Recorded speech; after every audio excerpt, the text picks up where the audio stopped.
The alarm's going off, man. Stop hitting snooze. I need you. If you're looking to feel like warm and fuzzy inside, like I'm your guy. So they're in my top 20 EHL teams for sure. There's emotion, there's hatred. This is not like a very friendly series. It's like SpongeBob when he's got like the napkin and like the potato chip. Like that's how I feel. Listen, Colson, I didn't have fun. Everything in my body hurts right now. The team that has the lead in the second period is just not going to win that game. There's no need for air quotes. He's tardy all the time. It's the American thing to do. I was alive, just not buried. No, don't get pucks deep. Hang on to the puck. Pass the puck. Shoot the puck. Are we live? Are we live? We're having a good time. JKP, baby. JKP. Welcome into another episode of our Coaches Summer Series for the 2025 offseason podcast. We are back down south with head coach Jason Kilcoyne of the first place in the South for the past 2 seasons, New Jersey Bears, both their inaugural year and their second year. Coach, thank you for taking the time to be here today. Thanks for having me. It's great seeing you. Absolutely. It's always nice to see the down south guys, even if it's virtually, you know? Are better. Absolutely. We know you guys feel that way, and sometimes we have to agree. But the first 2 seasons for you guys are said and done now. 2 great years this year. You know, more points, more commitments than the inaugural season. Does it feel like everything has been trending in the right direction for the New Jersey Bears through 2 years? Yeah, no, it's everything's moving in the right direction. I think part of it is, there's a difference coming from where I came from, so you got to kind of learn the league a little bit more as far as the players and stuff like that and what will work and not work. And I think we're, getting better at learning that, in the second year versus the first year when, see how the third year goes here. But I think we, did a pretty good job figuring that out. Absolutely. And this year, you guys hit the ground running, won 10 of your first 11 games, swept the October showcase. So how was camp this year? Was it different at all than the first year, having returners, guys that already knew the culture and the program for the EHL? The start of our season's not the issue. We do a good job recruiting kids and getting good players here. The problem with our team is you can see it, like December comes, our guys have now been here a little bit longer than everyone else. Plus, everyone's adjusted as far as getting all their players in or, getting guys from, above. And they, they're able to make the adjustments where we really don't have the space to make the adjustment. And then we kind of make that adjustment after January where we can add 1 or 2 kids to kind of make that push like we did. So that was the difference between this year's team and the first year's team was that just a minor addition, like a couple kids, and it really did change everything. We're going to get into that little December skid in a little bit, but just more on the start of the year. One of those wins at that October showcase was against the New Hampshire Avalanche. To this day, it's probably one of the best games of this past season. What do you remember from it and just the level of play that, fans, people at home, and college coaches got to see from that game? It was a very even game. They had some great chances. I thought we had some great chances. Real good goaltending from our guy, especially in the shootout. I think he stopped all 3, which was great for him because that pretty much solidified him with the school stuff. And that's kind of what you get when you get that type of game early in the season. Like it really brings the outside people in to kind of look at it. Chris does a great job with his teams. So it's a good litmus test, like we play preseason games against Adam and it's that again is really good litmus test to see where we're at as far as a team and, getting that right away kind of sets you up to kind of see where you're at as far as down the road, and there's adjustments made on, every team pretty much, but it gives you an idea where you're at as far as the top part of, the league and how it's going to go, and then, so it's definitely the last 2 seasons, we've done pretty well with them. Both games were, I think one was overtime. The other one was a shootout. So it's basically 2 ties, you know what I mean? So, but they're fun games. They are so much fun. Yeah, they were. It was a good pace. Like for being, 2 weeks in the season, the structure was well played. It looked like both teams knew what they were doing. It was fun. It's definitely fun. And we're going to see more of that this year. The crossover series is going to be a big part of this upcoming season. Those guys and the Express are going to come down to you to play you guys, and Adam Hooley's New Jersey 87s. You guys are going to go up to them. So how excited are you for that, being in the South and getting that variety to your schedule? I think it's almost like us adding two more showcases, because it really is easy to pick up the phone and be like, all right, here's what you're going to see in the next 2 days. And it's, four very competitive teams that want to beat each other. And everyone does a good job as far as recruiting and everything like that. And, they have college athletes, and it's definitely a positive. And there's schools down here and there's schools up there that don't get to see maybe our teams on a more regular basis. And they get that one glimpse where now they're going to see them for the fifth, sixth time. And it's like they can kind of get a better judgment of what we have and what we don't have. So I think it's basically, like, in my opinion, adding showcase game, like two more showcases to our schedule, which is what we want. And the number one thing for us is like winning division and stuff like that. That's really cool. But the getting the players to school, like, that's the number one thing for us. That's what we focus on. That's what we want our guys to be doing. So putting us against the best competition, like if it, we lose 8 points because we go 0-4 in these games, and it knocks us out of, winning the division, but it helps two more guys get to school, then I'm good. I'm all right with that. So that's kind of the point of it. Yeah, 100%. And you mentioned how, Ryan Hacker was able to make the most of that game against the New Hampshire Avalanche, securing a commitment. So similar to a showcase, because these games are going to garner amongst the most attention in the league. How can a player make the most of these 4 days down in Jersey and up in New Hampshire? I think just playing your game, you know what I mean? These games generally, like, I kind of tell players when we get to these games, like, it's like us or the 87s against the 87s, or us against the Avs, it's probably going to be a 1-2 goal game. Just minimize your mistakes and kind of play hard, be hard to play against. Don't turn pucks over in bad areas. It's not going to be a pretty game. Like, it's going to be deflected pucks, secondary chances, stuff like that, where you're really going to see, you're not going to get an end-to-end rush where a guy scores or something like that. Like, it's going to be a tough 1-goal game. So just be ready for that goal. I think that almost puts the team at ease, where they know it's going to be difficult, and they just go out and kind of do their jobs. And we've had good responses from our teams, and it's just like anyone else, like, everyone wants to play the best team. So it's like, it does get everyone up for those games. It's a little bit different than some of the other games. Plus it breaks our schedule a little bit, where we can, get away from playing, our division games, which are already tough enough. But, it's just something different. And I think that, again, allows our players to take another step. And then again, it's just another avenue to kind of, I think it's a great idea what the league did there. So it should be something that really puts more eyes on our players, which is what it's, intended to do.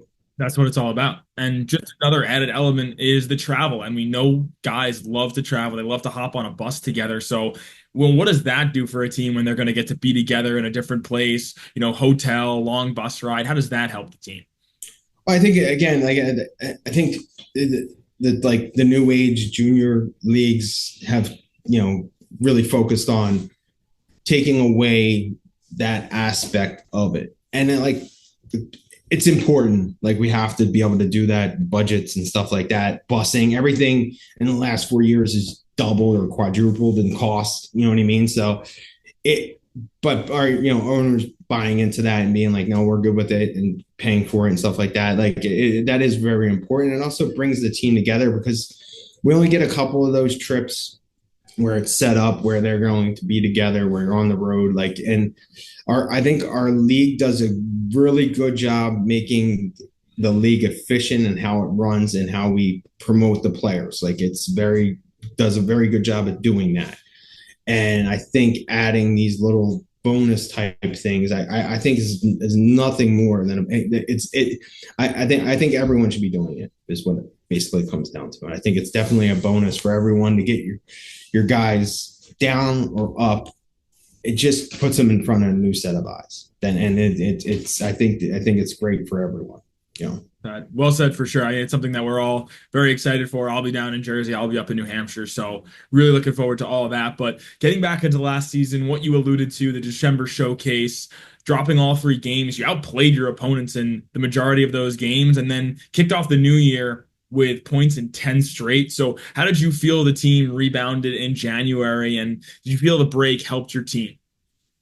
I think the break helped our team. I don't think this December's show, I think it was a coincidence. I mean, obviously the year before we did the same thing, but I like the way we were playing in the showcase games. It was 1-goal games. We had, the Wizards. I think it was the Wizards, the Dukes, and East Coast, and Providence. then Providence first game. So like the Providence game and the East Coast game and the Dukes game were all 1-goal games.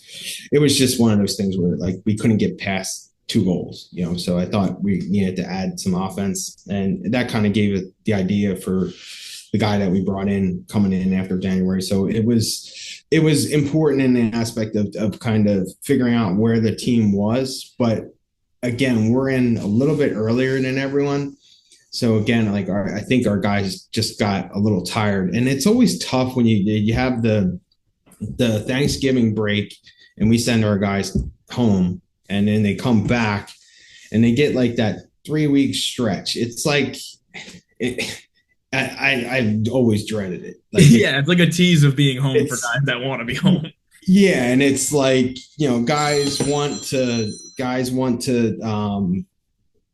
some guys are just realizing that they're going to finish their college stuff, so they're exhaling, and then you got other guys that start to worry more because some guys are getting done and they're not. So then, they really put a lot of pressure in that December showcase.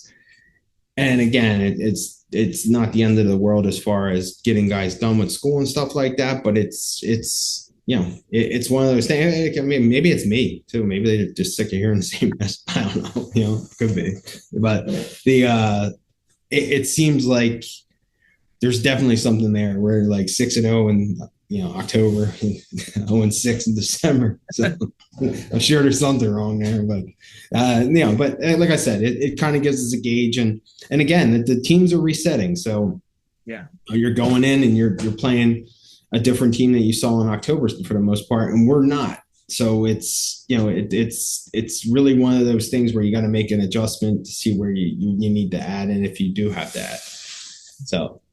And just a follow-up question to what you just said about, guys being in certain, different spots in the line throughout the year, having been committed earlier or not. We're seeing an environment where commitments are happening later and later, right? We're still getting commitments rolling in, and it's June right now. So how do you help alleviate a guy's nerves when it comes to, an age out who's, not committed by the new year, say? January, we do it a little bit different. We meet with them, so we kind of know what the process is. And I've been doing this for a long time.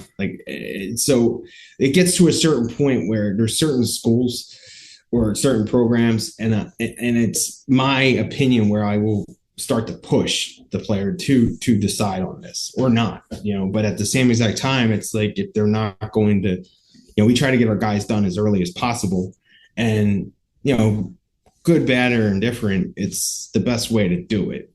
Because once you wait towards the end, all kinds of things can start to happen. You don't know what's out there. You don't know what player pool is going to exist. And that stuff I get worried about. So I try to get it done with our guys as fast as possible, put them to the place that we think is best for them, give them their best options. But we had guys this year that they drug their feet. Like, they waited.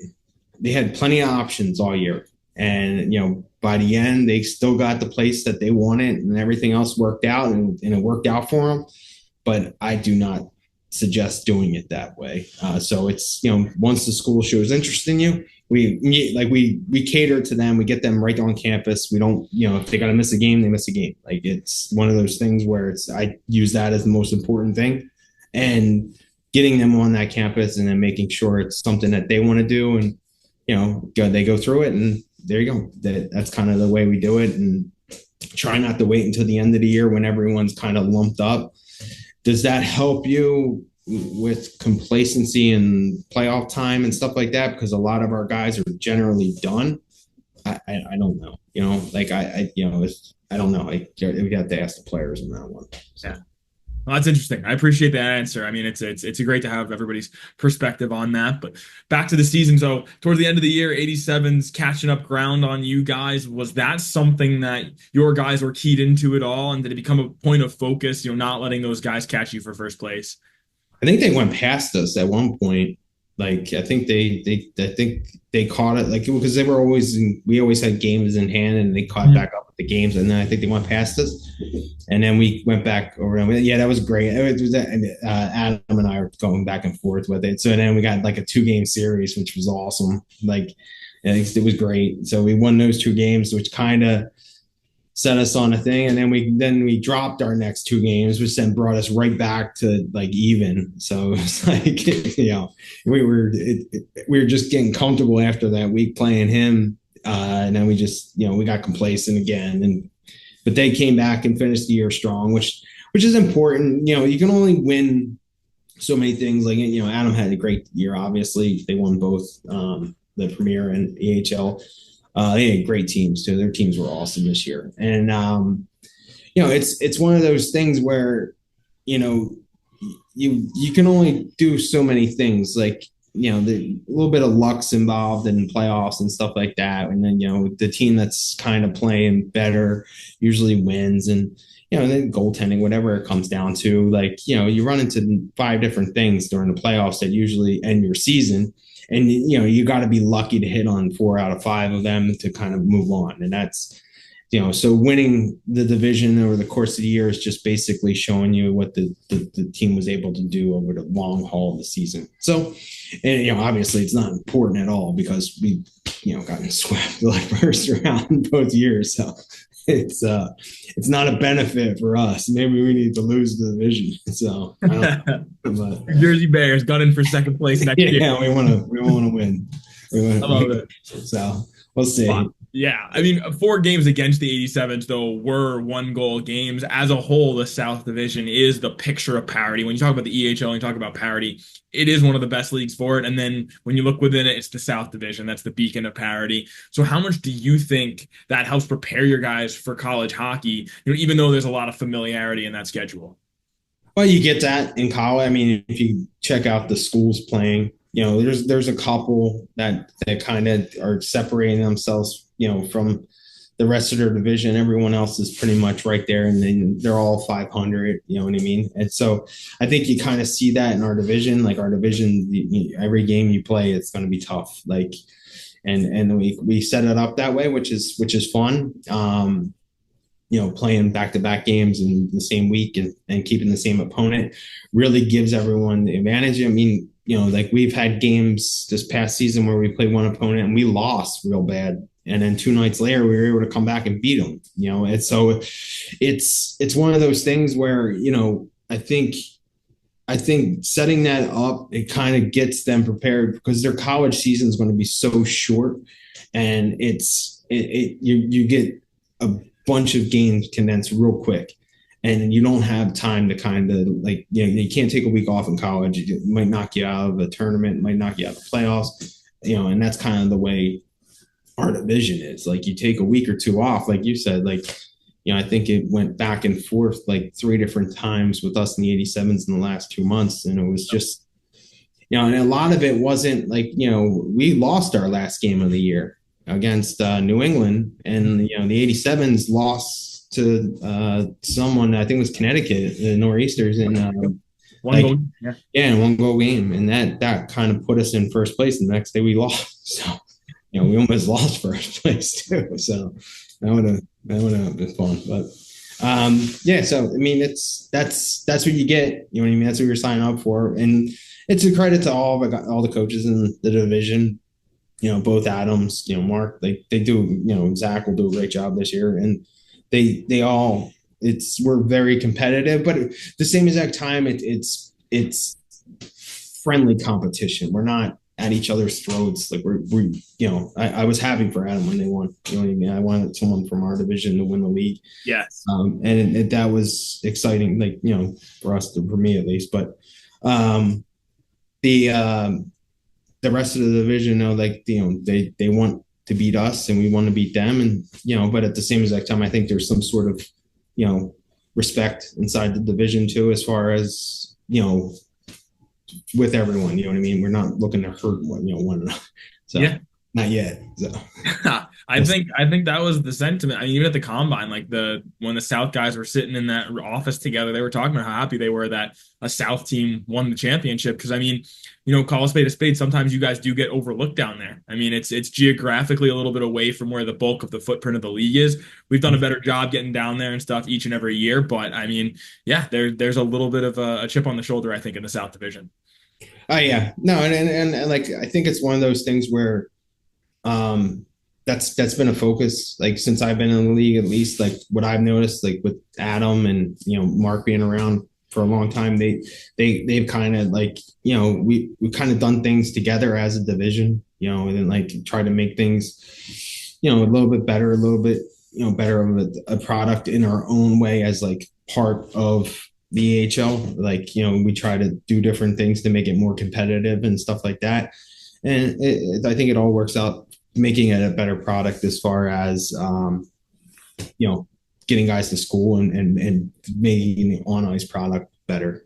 So, and that's what you want. Exactly. And getting into some of the specific players from this last year's group, Owen House's start to the year was one of the biggest storylines in October. Earned himself a high-end commitment. So what did he bring to the table right away that made himself such a game changer from day one? It started in the summer. Like, he called at one point and he was like, "Hey, like, I'm getting these options as far as playing at some different places," and he's like, "I'm gonna come to you guys, but, like, I want to be this and I want to do this, and as far as playing and stuff like that," and, like, and just setting that tone of, like, "Hey, I don't want to, I want to be the one of the best players in the league, and that's what I'm looking at." So, like, he did that. You know what I mean? Like, just his mindset of how he came in and controlled things, and it was awesome. And it was really happy for him. And he's such a high quality kid, like really good person, really good player. One of the best. Yeah, exactly. Like, easy to talk to, not an arrogant kid at all. And he kind of just ran with it, and at the end of the year, it kind of hit a little bit of a break, but that kind of happens with guys like that. It's just sometimes everything's going your way, and that's why it's important to kind of, with guys like that, like, that's a player, like, some guys might hold off on and wait for him to find the right school, and he had a couple different options, and I was like, "Hey, like, this is," him and his advisor did a really good job kind of figuring out what they wanted, and it was like, "Hey, these are the two schools, and I'm going to figure it out by this time period," and that's what he did. So, like, he was able to kind of open doors up, but, like, that's why I think it's important, once those doors are open, not to close them and make people wait and stuff like that. And that's why committing a little bit earlier is a great thing for him, and some of the other guys too. So, but he was great. Like, he just came in, and he's voted one of the captains. He's just like, he was here 2 weeks after the season was over. He's still skating at the rink. So he's awesome. Yeah, one of my favorites of all time. I think my favorite interview from the year was when I got to tell him he was in the All-Star game at the October Showcase, the first one to be announced to that team. So that was that was like, great. Yeah, like 15 points in 4 games. Yeah, that'll do it. Yeah. Maybe easy. And he got to play alongside the Bankovich brothers, who were two pillars of the team. Mike Bankovich had to play both forward and D throughout the year. How was his flexibility in jumping from position to position, and how much did it benefit the team having a high-end player who could do it both ways? Mike, like, he did everything he could have to help us win, which was really, really cool. And Chris in the same motion. Like, Chris played most of the year hurt. So he was injured most of the year, unfortunately, and it happened, I think, close to, like, Thanksgiving. So it like, he drugged the rest of the way, just ran out of steam at the end. But Mike, every time I would call Mike and be like, "Hey, we're going to put you in the spot, and I'm not going to stop moving you around and then like something would happen. We'd have like 2D go down. So like he never complained. Like he was like, oh, I'm fine with it. So like it got to a point where I just stopped telling him I was going to leave him somewhere. But he did great, because at one point we really needed his help on the back end, and he really helped. And then we kind of were able to fix that a little bit. And then we were struggling offensively, and he moved up front and he started to help us offensively. And then we kind of fixed that. And then it was like, all right, now you can go back and play, back the way you want to on the D side of it. And he was, fine with it. So like having that at the college level where you can dress, 21, 22 guys, and having a player that can play on both sides is just huge, like, and like him being able to do that and be productive, like he can play forward and be, F1, he can score, he gets to the net, he does everything right, plays the right way, he's not a defensive liability. And then he can drop back and he's not, going end to end with the puck or anything like that. He's moving the puck and joining a play, and he's a good two-way defenseman. So you really kind of get the best of both worlds with that, And again, two unbelievable personalities, just great people, great human beings. Yeah, they did great. They were so. And in goal, Kiefer Mulvey, he'll be a returner for you guys. He played in a handful of games this past season as just an 06. So how much do you think he was able to absorb and learn, playing behind some age outs and just older guys in general? So when Keith came to us, he signed up for what he was going to get last year, as far as just kind of being like a 3 type goalie. So the main focus for us with him is this year to kind of push him to that, 2 to push the 1 type of thing. So he's still an 06, he's built like he's athletic and he's tall. So like he's got the tools and he looks the part. It's just getting him more comfortable. Like he did great in the middle of the year. He beat I think we played the Little Flyers twice. He beat them twice.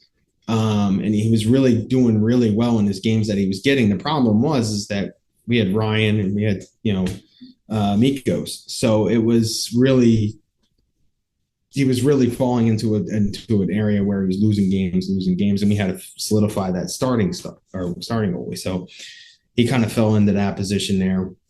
So this year he's going to get more ice time, which is, what he wants. And he's trying to push and try and see if we can get him to school this year. And if not, have him come back as, kind of take control of the net the following year and see if we can get him to school. So I think at the end of it, he's handled it great. He's been up front. He's talked exactly, what he wants out of everything. And I think, he enjoys being here. So it's, Keith's a very good teammate.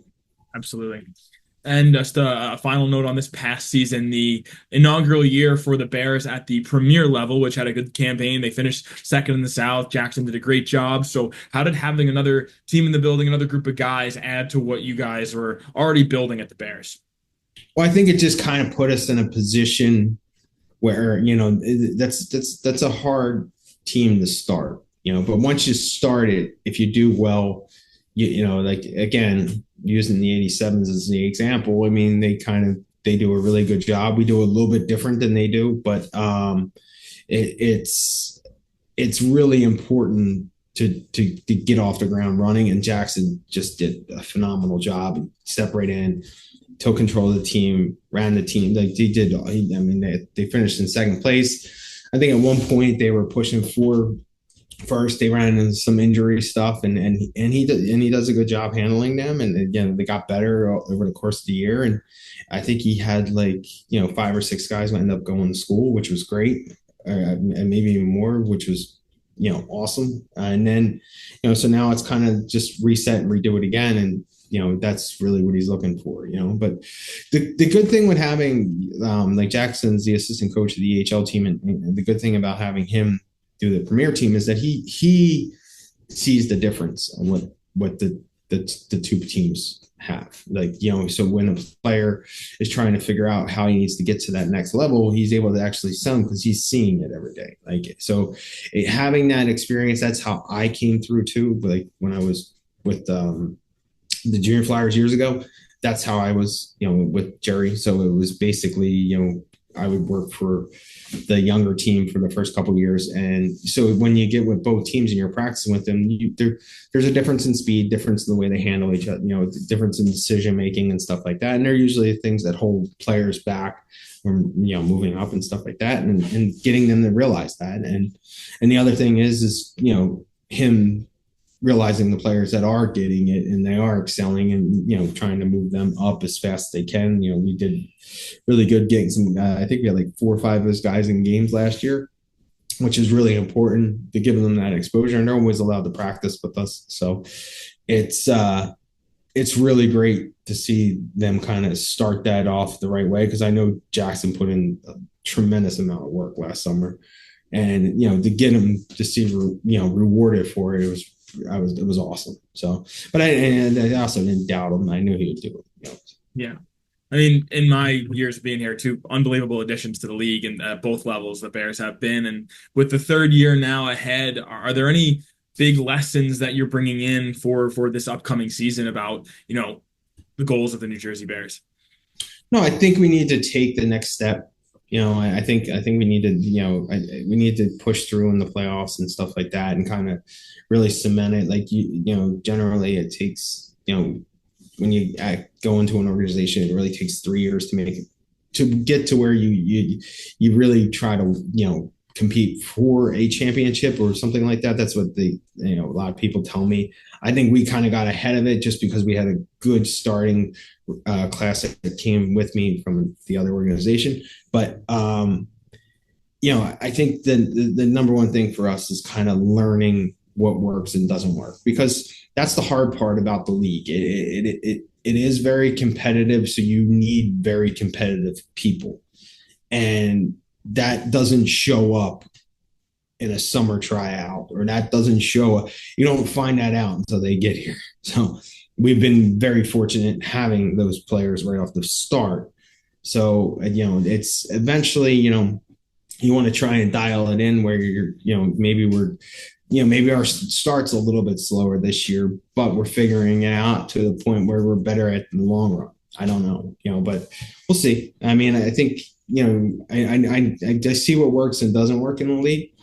So I think that's, important. And like, you have to be, mindful of it. Just because someone else did it doesn't mean, you can't do it too. So it's one of those things that, there's something going on right now with, international players right now. It seems like, you can add a difference making international player because there's, some restrictions in other places that they can't go to. So maybe that's where you grab a guy or two that's a difference maker, and that's what you have to do.